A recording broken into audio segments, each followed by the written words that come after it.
তুমি বড় ভাইয়ের সাথে বসো, যাও যাও এখান থেকে। যেদিন থেকে তোমার মায় মরে গেছে মনে করবা যে তোমার মামার বাড়ির সম্পত্তি মরে গেছে গা। মামা, মামা,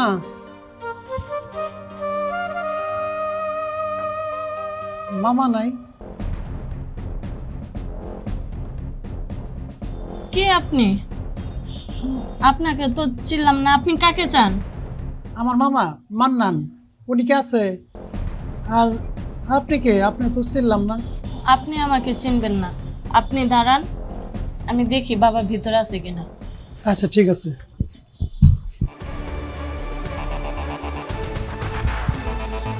এই শুনো, হ্যাঁ বলো।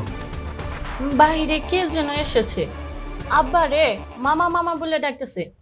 মনে হয় তোমার ফুফাতো ভাই আইছে। ওই যে তুমি বলছিলা না যে তোমার ফুফুর বাড়ি নদীতে ভাঙ্গে গেছে, দেখো ওইটা যদি তোমার ফুফাতো ভাই হয়ে থাকে, তোমাকে আমি সাফ সাফ বলে দিতেছি, সে আমাদের বাড়ি থাকতে পারবে না। কি বলো তুমি? ফুফাতো ভাই আসছে ও এই সময় আমাদের বাড়িতে? তাহলে ভিতরে আসতে বলো। ভিতরে আসতে বলবো মানে? তোমার মাথা ঠিক আছে? তুমি ভিতরে আসতে মানে বুঝো সে আমাদের বাসায় থাকবে, খাবে, আমাদের সম্পত্তির দিকে নজর দিবে। তুমি এখন যাও, এখন যায়া ওই লোকটাকে তাড়ে দিয়ে আসো, যাও তাড়াতাড়ি যাও। কি হইলো, যাও।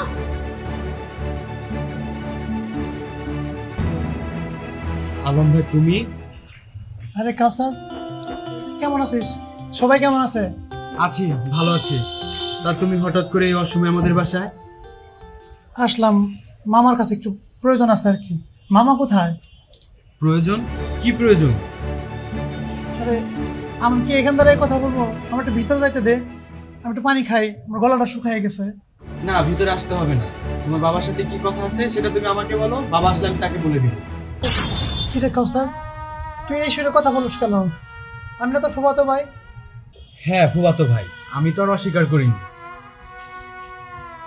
মামা, কিরে আলম, তুই এই অবস্থায় অসময়ে কর্তিক আসলি, আর তোর হাতে ব্যাগ, আর তোর অবস্থা এরকম কেন? মামা তুমি তো জানোই আমার মা বাবা মারা যাওয়ার পরে যে বাড়িতে থাকতাম সেই বাড়িটা এবার বর্ষায় ভেঙে গেছে। আমি কই থাকবো? তাই আমি তোমার কাছে আসলাম, তুমি আমাকে থাকার জায়গা দাও, আমি থাকবার চাই। থাকবি? তুই কি বলতে চাইতেছিস? হ্যাঁ, কি আমার কাছে ওয়ারিশ চাস, সম্পত্তি চাইতেছাস? না না, এটা কোনোদিনই সম্ভব না। আমি তোমাকে সম্পত্তি দিতে পারবো না। তুমি যেখান থেকে আসছো ওইখানেই চলে যাও, আমি তোমার জায়গা জায়গা দিতে পারবো না। তুমি যদি আমার কাছে 2-4 হাজার টাকা চাইতে বা 10,000 টাকাও চাইতে, যে মামা আমি বিপদে পড়ছি, আমাকে 1000-10 টাকা দিয়ে চালাও, তাহলে হয় আমি চিন্তা ভাবনা করে দেখতাম। সম্পত্তি দেওয়া, জমি দেওয়া, এটা আমার দ্বারা সম্ভব না। তুমি যাও, চলে যাও।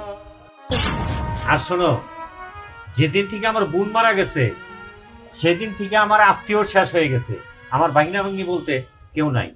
তুমি যাও। মামা এগুলো কি বলো তুমি? আমি তোর ভাই না, আমি কষ্টে থাকবো, তুমি কি সেটা চাও? তুমি আমার একটু থাকার জায়গা দাও। দেখো, এত কথা বাড়ায়ও না, বাবা যেটা বলতেছে সেটা করো। ভালোই ভালো আমাদের বাসা থেকে বের হয়ে যাও। মামা তুমি যেটা বললা যে ওয়ারিশ, আমরা কিন্তু ওয়ারিশ নেই নাই। আমার মা তোমার বাড়ির থেকে কিছুই নেয় নাই। যদি মনে করো ওয়ারিশ তাহলে সেটাই করো, আমার ওয়ারিশই দাও। আমি কোথায় যাব? আমার থাকার জায়গা দাও। আরে কি মুশকিল, তুমি কোথায় যাবে না যাবে সেটা আমি বলবো কেমনে? তো বুঝতে পারছি, আমি ছোট মামার কাছে যাবো, দেখ ছোট মামা কি বলে। ঠিক আছে, যাও। তোমার ছোট মামা যদি তোমার দুনিয়া হুকটাও দেয় তাও ওর বলার কিছু নাই। যাও, শোনো কেন? আচ্ছা আমি যাইতেছি। বাবা, ছোট চাচা যদি সম্পত্তি দেয় দিক, তুমি কোনো বাধা দেবে না, কিন্তু তোমার কোনো সম্পত্তি তাকে দেবে না। আহা, থাক না, দেখ দেখ তোর চাচা কি করে, দেখি। আরে ভাগ্নে, কি অবস্থা তোমার? কোথা থেকে আসলা এই অবস্থা? মামা তুমি তো জানোই বাড়ি ঘর নদীতে ভেঙে গেছে, আমার থাকার জায়গা নাই। আমি মামার কাছে আসলাম, বড় মামার কাছে, বড় আমার থাকার জায়গা দাও। সে তো আমার থাকতে দিল না, তো সেই জন্য আমি তোমার কাছে আসছি, তুমি একটু থাকার জায়গা দাও না আমার। শোনো ভাগ্নে, বড় ভাই যেটা বলছে ওইটাই মেনে নাও। আর আমি তো বড় ভাইয়ের উপর দিয়ে কোনো কথা বলতে পারবো না। বাইক না, তা বলো তোমার মামি বাড়িতে নাই। তোমার মামি বাড়িতে থাকলে তো আইলা যাইলে বাজে দিত। বড় ভাই কি কইছে এটাই মাইনে নাও, আর তুমি এখান থেকে চলে যাও। বাইক না, তোমার ভালোবাসি দেখে এই কথাটা দিলাম, তুমি চলে যাও। মামা তুমি এগুলো কি বলো? আমি চলে যাব মানে? তুমি একটু থাকার জায়গা দাও। আর তাছাড়া আমার মা তো কোনো সম্পত্তি নেয় না এই বাড়ি থেকে। প্রয়োজন না হয় আমার মায়ের একটু জায়গা দাও, আমি সেখানে থাকি। আমার তারাই দিও না মামা। বাইক না, তোমার সাথে আমার এখন এত কথা বলার সময় নাই, যাও। তুমি বড় ভাইয়ের সাথে বসো, যাও যাও এখান থেকে। মামা ঠিক আছে, যাইতেছেন।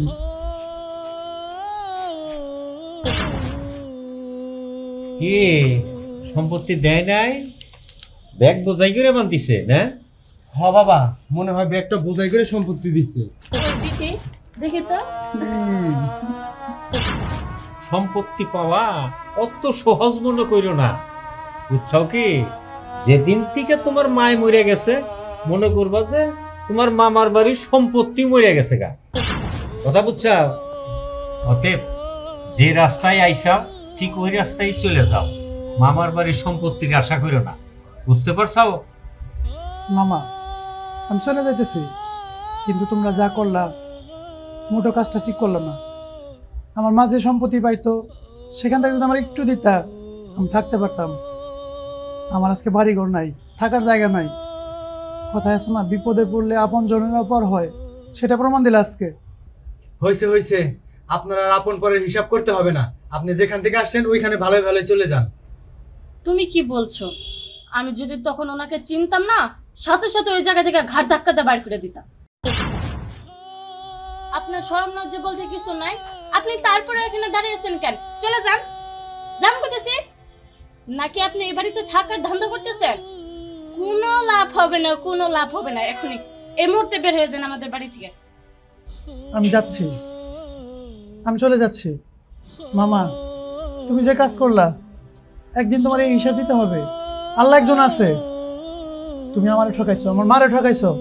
কারো ঠকাই কেউ কোনোদিন সুখী হতে পারে না। কাউসার তুই আমার ছোট ভাই, তোর আমি কত ভালোবাসতাম। তুই বিয়ে করছিস কিনা তাও জানি না। আজকে তোর বউ আমার যেমন চাই তাই বললো, তুই কিছুই বললি না। আমার একটু থাকার জায়গা দিলে তোদের একেবারে সম্পত্তি কমে যাইতো, তাই না? ঠিক আছে মামা, তুমি ভালো থেকো, মনে রাখো। আরে যান,